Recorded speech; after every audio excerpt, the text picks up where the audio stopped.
Hi, welcome to Tales of Dread. Tonight, we have some Skinwalker and Wendigo stories for you.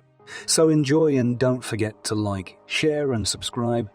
I am someone who believes in ghosts and other strange things. My family has told me stories over the years. I have read a lot about different kinds of supernatural folklore. I spent a lot of time online listening to other people's stories. I've always been very interested in it, especially since I've had my own experiences with it. One thing that happened to me recently will always stick with me, especially when I'm getting ready for my nighttime hikes in the summer and fall. I live in upstate New York, in a small town in the country. I'm only a few steps from the border with Canada. My town is surrounded by a lot of farms and big, thick forests. If you walk along the winding paths and roads near the tree line, you might see some of the plants and animals that live here. Due to the busy traffic during the day in the summer and fall, I often like to walk at night. We get a lot of tourists from the south, even though our town is small and in the middle of nowhere. I decided to go out one night like I always did. I was happy because it was the first time in a long time that it was cooler. It had been hot and muggy before I decided to bring my younger sister and her friend who was spending the night with me. For privacy reasons, I'll call my sister Alice and her friend Jace. Alice and Jace were just as happy as usual to go on an adventure with me. We all made sure to get important things before we left. Alice was wearing nothing but black, so she made sure that I wore my dad's reflective PTA 8 ID light. Jace made sure to bring water bottles and a few snacks in a string bag. I put my compass, phone, and a small knife in my pockets. When we were ready, we broke up my gravel driveway and tore up the asphalt so that we could almost skip down my driveway. We stopped for a moment to talk about which direction we should go. I decided to take us south from where we were to a road that goes straight to an old, empty train station. From there, we'd go straight until we reached a nature trail I'd love to go on. We resumed walking, when all of a sudden I got a bad feeling in the pit of my stomach. I usually feel this way when I think we might come across a big predator on the way. It wouldn't be the first time we ran into coyotes in the area or heard the scream of a mountain cat on the move. I ran back to my front porch, where I kept a big sharpened stick. Jace thought I was overreacting, but I'm usually right when I go with my gut. From there, we drove our truck down the road while laughing and talking about random things. We finally got to the part of the road where it ended and went into the forest. There were no more streetlights to light our way, so it was completely dark. Alice asked if we should turn on the flashlight, but I said no. Our eyes were already used to the dark, and we had to save battery power so we could stay on the trail. We tried to keep talking, but the crickets were so loud as we passed a thick forest that we couldn't hear each other. Their loud chirping was getting so loud that it was starting to hurt my ears. It was really annoying. Jason. Alice got ahead of me while I stopped for a moment to put my hands over my ears to stop them from ringing. As soon as I took my hands off my ears, I noticed that it was eerily quiet, except for a small sound that could be heard about 20 yards away from where we were standing. I ran after the girls and told them to be quiet for a moment, while Jace and Alice kept asking me questions. But I told them with a hiss that I had pricked up my ears and listened more carefully to try to hear what was going on in the bushes in front of us. It almost sounded like the cub of a mountain lion. I felt my body tense up when I realized that if there was a cub there, the mother probably wasn't far behind. This was why there was a sudden silence. Jace tried to get us to turn around, but we were already halfway there. I raised my stick and nudged them both to walk slowly and quietly in front of me. If they were being chased by a big cat, I would be the last one to get up. It was the slowest 20 yards we've ever walked. We crept closer to where the cries were coming from. Jace was understandably scared. We might have been being watched by a big animal, and we were about to pass its baby. Soon, we could hear the cries just to our left in the brush. I walked behind the girls with my back to them. I often looked over my shoulder and held my stick up as a defense to make sure no one was following us. The noise came from behind us. As we kept going at a slow pace, we got there soon. Guys, we're almost there. We can just keep walking once we're away from it. And I said in a whisper, we were about 4 feet away from the cub when the cries changed into a low, deliberate growl. My heart almost jumped out of my throat when a sharp cackle came from the darkness. Strange, whooping sounds came from it. At first, the thing's voice seemed strange. It sounded like a mix of a person laughing and a coyote howling in a strange way. We didn't have time to figure out what it was. We had to get out of there as soon as possible. When I told the girls to run, I almost shoved them. My voice got louder because of how important it was. We started running as fast as we could down the long, dark road, with the laughing still behind us. The sound never got quieter, while the animal kept up with us. I could hear something big breaking branches as it moved through the bushes, and Jace froze in place a few times. Every time, it would yell at us. We had to push my sister along, which upset her. I told them to keep running and not stop until we got to the farmhouse in the clearing, which I could see coming into view. As we got closer to the break in the trees, I could see their bright porch lights from where we were. In a scary movie, I did what any idiot would do. I looked back over my shoulder to see what it was. At first, I deeply regretted making this choice. I only saw a pair of bright yellow eyes that looked right into my soul. Then I saw a big shadow with long arms come out from behind the trees. I later found out that my sister saw the same thing. That was all I needed to see before I whipped my head around and ran even faster. Usually I don't have the stamina to run that far and that fast, but adrenaline makes you do amazing things. Before stopping, the three of us smashed into the circle of light made by the farmhouse. I was aware of the thing. When they got to the clearing, it was dead quiet. We all decided to sit down because we were all getting tired. My lungs hurt, and it was hard for me to keep my breath steady. Chase turned to me with a face as pale as a sheet and asked, "What the hell was that thing?" I had no idea what to say. My mind was all over the place because of the whole thing. Alice said that it was probably a skinwalker. After a while, I looked back in the direction we had come from. I got up against my will and thought to myself, it was too dangerous to try to go back home the way we came, but it was the only way. I took my cell phone out of my pocket and called my dad to come get us in his truck. When I told him, he just laughed and asked if we had again walked too far. I told him that this time we were going to try running until we were too tired to keep going. We needed him to come get us. He said yes, and then put the phone down. We didn't have the guts to lead the porch lights guard. It was the only thing that made us feel safe from whatever was hiding in the trees. Soon, the darkness was broken by the headlights of a truck. We got up, yelled for my dad to come over, and all piled into the truck. Soon after, we all looked like we had seen a ghost, which got my dad's attention, but neither of us could talk about what had happened. As he drove us home, we tried to avoid answering his questions. The next day, I started talking to one of my cousins online about what happened. He thought it was strange, because what I saw is more common in the southwest. When I asked what he meant, his answer showed me where I stood. It's likely that a skinwalker was following you. He told me how to do a cleansing after I had looked into the eyes of a being. It was better to play it safe than to get hurt. That night, I did what they said. My cousin gave me and then sat up in my bed for a while. Since then, I haven't come across anything like that, and I hope it stays that way. I don't know why it was there or why it was after us, but I know that when I go out at night, I'll be extra careful. I always carry an iron blade with me, just in case. I've heard about these things before, but I've never come across them until now. I believe in ghosts and other spirits, and I can feel them. I almost never see anything but ghosts, and I try not to think about them most of the time, because the more you think about these things, the more you see them. I'm still young and haven't had a lot of life experiences yet, but this was different. So I went through this whole thing a few days ago. Because of a fight with my partner, I was very worried and angry. I wanted to go for a bike ride around my neighborhood. I live in the USK, and I never expected to see what I did. First, I got off my bike. I was out of breath and crying.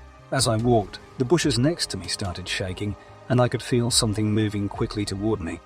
So I got on my bike and took off like I'd never done before. This couldn't have been a person because the bushes were too thick, and if someone had moved inside, I would have heard at least a yeech because the bushes were full of spikes and thorns. It should have been someone taller than me, which, since I'm 58, doesn't happen very often in my area. I called a friend and he told me I was fine. This helped me calm down, but he had to go back to work, so he ended the call and I went home. But I heard something rattle again. This time I was about 500 m away from where I was before. I looked into the wooded area. But at first I didn't see anything. I was sweating a lot, and my head was giving me an uneasy feeling. When I took a second look at the first tree branch, I saw it. It was very tall and at least twice as big as I was when I was leaning against the tree. I looked this creature in the eyes. I couldn't tell what the creature was by looking at it, and I could hear a strange buzzing sound. I hadn't heard anything like that before. So I got on my bike yet again and began hauling it. This time, I didn't take long to get home, but it usually took me 15 minutes or more to get home from that area. At the moment, I'm very confused, very scared, and very upset. I thought those things were just stories told by Native Americans and that they would never happen here in the USK. Everyone, I know I've never seen or felt anything like it before. Ghost door. Dangerous beings usually come with a plan, and I can usually tell if that plan is good or bad and send them away based on what I know. This felt very different though. I've tried to find out what it means to see a skinwalker, what its goals are, and why it was even here. Maybe someone listening to the show knows the answer, or maybe it wasn't a skinwalker at all. It could have been something else. I just hope that someone can show me the way. I'm currently in a very wooded and rural part of western Kentucky. Just before bedtime, I was walking my dog when, out of nowhere, he sat down and started howling and whining. I had no idea what was wrong, but I could tell that something wasn't quite right. I made the choice to go back home. I was very aware of everything around me. I heard every branch snap, every rock I kicked over, and every step I took. I had a flashlight with me because it was very dark where I was. When I shined it into the woods out of curiosity, I saw a pair of eyes reflected back at me. I figured it was just a coyote or something similar and kept going.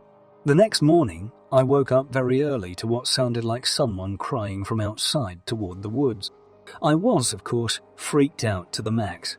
So I looked out the window to see what I could see happening. A deer was standing in the field that led to the woods, but something didn't seem right about it. Its eyes looked funny. It looked big, but it was way too big to be a deer. The strangest thing was that his legs didn't look like they went together. It almost looked like the front legs were on the wrong way around. All of the joints were wrong. They were bending in the opposite direction of how a normal deer leg would. My first thought was that I had cord, but it didn't look as real as the deer with chronic wasting disease. Since the incident, this deer creature or whatever it is has come back more than once, and I've even seen it stand up on its back legs and look at me. Early in the morning, I can still hear crying sounds coming from the woods. Always between 2 and 5 a.m., and around 5 is when I hear them the most. I'll tell you more about what happened if you need me to, but please tell me what I should do or if there's anything I can do about it.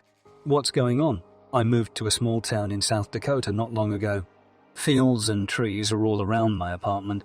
2 nights ago, around midnight, I took my St. Bernard for a walk. Interestingly, a few nights ago, some friends were talking about urban legends and scary stories, and one of my friends said that she doesn't whistle at night because of skinwalkers. To be honest, I didn't really know what that meant. Anyway, on the night in question, I was outside with my dog enjoying the change of weather when I heard a whistle in the distance.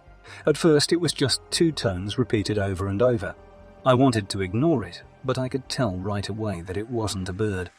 There was something about it that was very human. I also know for sure that I wasn't making it up because my dog got worried and started to get antsy as he looked into the dark where the whistle seemed to be coming from. He is usually so friendly and interested, but he was scared and ran behind me like a big baby. I quickly went back inside, but the whistle kept going on behind me for a while. I went quickly back inside, but the whistle kept going on behind me. I really wanted to whistle back for some reason. I knew it was a bad idea, so I didn't say anything. I went inside and shut all my windows and doors. When I told my girlfriend what I had heard, she laughed it off and said I just needed to get some sleep. Since then, I haven't been able to sleep, and I'm sure I heard someone tap on my window last night. I live on the 5th floor, and it might sound like I'm trying to make up a scary story, but everything I'm about to say really did happen. I know nothing about any of this. What do I need to do? What should I worry about? I'd like to start by saying that this is neither the first nor the last strange thing I've seen, but I found your channel because I wanted to know if anyone else had seen this thing. A few years ago, I grew up in Phoenix, Arizona. Every night, my friend Panda and I drive out of the city and up north. If you've ever been to Arizona or only been to Phoenix, northern Arizona is very different. There are tall pines and grass everywhere. Northern Arizona is a very green area with a lot of cities. Panda and I love scary and strange stories. So often when we were driving, we would talk about our own lives or gossip until we got where we were going. But where we were going was a place we had only driven by and heard stories about. It was called Bloody Basin. The area is said to have a lot of ghosts. However, we'd never get to find out. Our trip starts late at night, so the roads we took are very dark and spooky. My car and the moon are the only lights around us. We took the same route we've always taken, but this time we had a GPS set to that route. After we passed a certain point, our GPS took us in a different direction. We didn't know why, and at first we didn't really notice because we were talking so much. As we drove, the road got narrower until there were only 2 lanes. On one side there was a mountain, and on the other there was a sharp drop down a cliff. This made us a little more careful. Panda was trying hard to use her phone to find out where we were, but it wouldn't move. Even though we wanted to turn around, she couldn't zoom out to see the nearest town because the screen was frozen. There was nowhere to stop, and the road had gotten so narrow that it was almost impossible. So I kept driving. We finally saw a sign that said patience. This was not right. This was much too far. Where had the Bloody Basin sign gone? We had missed the big green sign that said exit for some reason. That's fine too. That is, I think we can stop and get something to eat. Almost 2:30 in the morning, and we've only had some snacks. Perhaps a cup of hot coffee would help. We pulled into the city limits and found a Denny's just off the main road by now. The phone of Panda had put itself back together, but it still had a point locked in as Bloody Basin. I knew this path wasn't the one we set out to take, but we were interested. It was a little farther than where we usually go, but we kept going without getting out of the car. The road we took was similar to the one we had been on before, but it had a lot of sharper turns and some sudden ones as well. As soon as the clock at 3 a.m., we pulled into Pine, Arizona. As soon as I looked at the sad one, I felt my blood get cold. Bright city. I didn't want to stay there for another second. We went to the end of a street and found the Bloody Basin. This GPS told us where to go. It was just homes on a gravel road. It looked like a normal neighborhood, but on a one-car road, there were no streetlights. I had to use someone's driveway to turn around, and as we were leaving the neighborhood, I slammed on the brakes. There is a black trash can in the middle of the street. There's no wind on the same road I used to get here, maybe 2 minutes ago. In fact, it was just sitting still and straight up. We stopped for a moment to see if we had just missed it, but wouldn't I have seen it on the way in? It just made no sense. We knew what to do in the 30 seconds it took us to figure it out. It felt like someone was pushing on my car from the side. I turned around, but I didn't scream. I just stepped on the gas and used someone's driveway to go around the trash can. We left that town without looking back. Now, Panda is trying again to get her GPS to work, and the app won't even close on her phone. It won't come off. You've arrived at your destination and won't leave by any other way. It's a strange shot back to Payson, so I've turned on all my lights. I'm going fast back to Denny's because I want to see everything around me. The radio is off and we're both completely quiet. I stop to catch my breath, and then I hear Panda say, "Turn left." "What do you mean?" I asked her because I didn't understand what she said from where I was standing. She looks up from her phone with a piece of beef jerky in her mouth. What Panda asked was also a big puzzle. If I turn left, it's the side of a mountain, and I could see her looking out my window and then out hers and saying, "Yeah, why would you turn left or right?" When she spoke, her voice shook. I told her that I thought I heard her tell me to do it, but she strongly denied it as we went back and forth about it. I leaned forward so I could see further ahead. Even though my lights didn't shine very far, I couldn't. I flicked them a few times to see what was going on and slowed down while saying, "Hey, wasn't there a sharp turn coming up?" Then, a big black mass in front of the road moved out of the way, revealing the edge. I was concerned. I did everything I could to stop my car from flipping. When we were less than 10 feet from the turn, my car stopped with only one wheel off the road. Luckily, I didn't have to get out of the car to get back on track because whatever was in the road didn't go far. We could hear it growling from the edge of the woods just past us. We got things going. This time, I was going fast to get to safety. We were both yelling about what we had seen and how close it was. We got to Denny's and ran inside. Luckily, there were only a few other people there, but they heard what was going on and let us in. They gave us the name Skinwalker because it used Panda's voice, and we were on land that was already inhabited. I recently moved to the west coast of Washington, so this was probably the first time I saw one, but I don't think it will be the last. A one in the car. I take it often, and for a while it goes along the Spokane River. I chose this route because I had taken it many times before and loved how beautiful it was. It wouldn't matter if I did it by myself. I always went with a friend because there are miles without any service. Once you're out there, you can go as far as you want. I drove about 50 miles out to take pictures and do other things because I bought a camera a year ago and hadn't used it much. Even though I didn't get very good pictures, it was still fun to go further out than I had before, even though I won't ever drive this way again. It does go along the river, but there are also some thick woods nearby. I don't know about other places in the northwest or around Washington, but we have painted rocks with old Indian paintings that have been kept on the original rocks, with a gate to keep people from messing with them until that day. I thought we only had one, but on that drive I saw another one, even though the gate was too short and anyone could really jump it if they wanted to. As I drove home, it started getting dark. When I saw what I saw, I was about 30 miles from town, and at first I thought it was a coyote. Now, I was raised by hunters. I've seen so many coyotes that I can't remember how many I've seen. But I remember being happy because it had been a long time since I'd seen one. It was just off the road, behind the barricade that keeps your car from going off the road. But as I got closer, this thing stood up on its back legs.